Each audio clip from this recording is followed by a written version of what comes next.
Well, it's tough to win them all, and today was proof. 3 teams that entered the day undefeated all lost, including the Gators. Florida had been great at not giving up the football all season long, but Georgia forced 6 Gators turnovers this afternoon.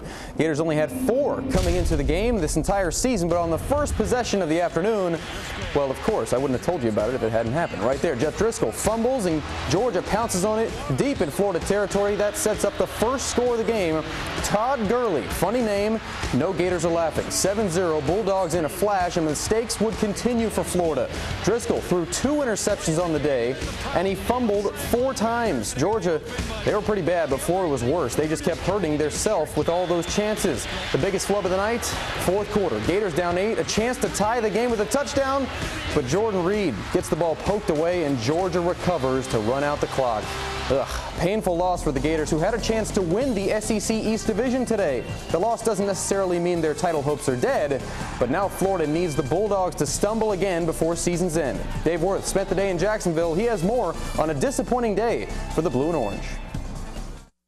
This was not a smooth football game by any means, but Georgia just seemed to make fewer mistakes than the Florida Gators. And the Bulldogs also seemed to have more emotion in this game. But the Gators turned the ball over 6 times. They committed 10 penalties. You're not going to win with numbers like those. But 6 turnovers, wow. I mean, that's tough to overcome. The turnover before half, we got to get points in that situation. We had a hard time establishing some things in the run game, and they got some good players defensively. A couple of upperclassmen, we know how this game is, so we knew it'd be a little chippy, and it just kind of got too bad where the refs were just calling, flags on every time we talk or something. So it was a little wild out there. Just sloppy both sides of the ball. It's hard, It just didn't go our way, We gave it everything we had, it just didn't fall our way. We knew going into this game, it was going to be a dogfight. We knew, we were going to hit adversity.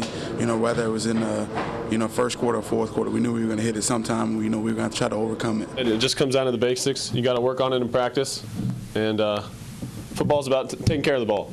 And we didn't do that tonight. And when you have 6 turnovers, it's hard to win any game.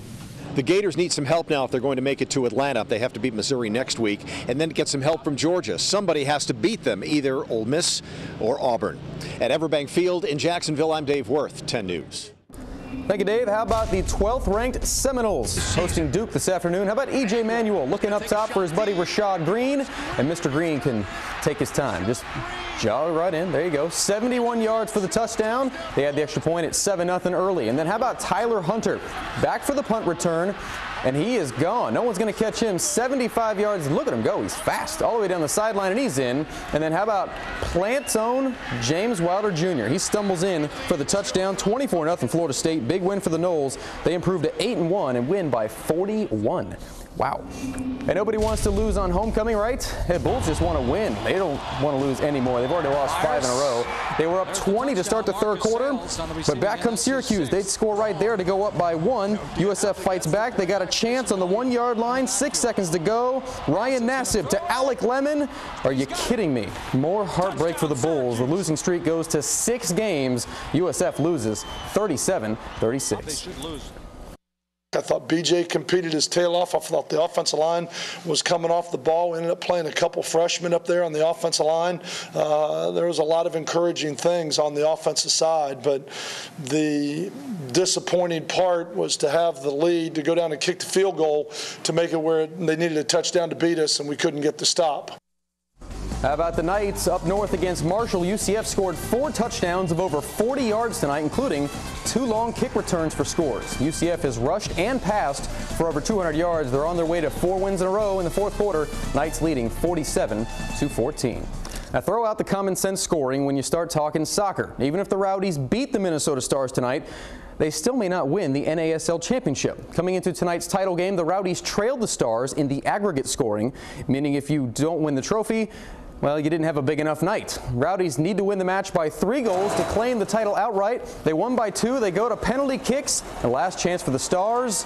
Needed that, but Rowdies keeper Jeff Antonella makes the save, and the Rowdies go wild. Down 2 points coming into the night. They win 3-1 to force sudden death, and then the goalie from Countryside High and USF gives Tampa Bay the trophy. Rowdies are the NASL champions.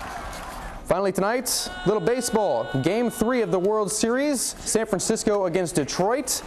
Pretty good start for the Giants. They're already up 2-0 in the series. Gregor Blanco, RBI triple, scores Hunter Pence 1-0. Giants take the lead. In the bottom of the third, Tigers look like they have a chance to take a lead, but instead it's an inning-ending double play, 4-6-3, 2-0 Giants, and right now they are leading in the ninth. We'll be right back after this.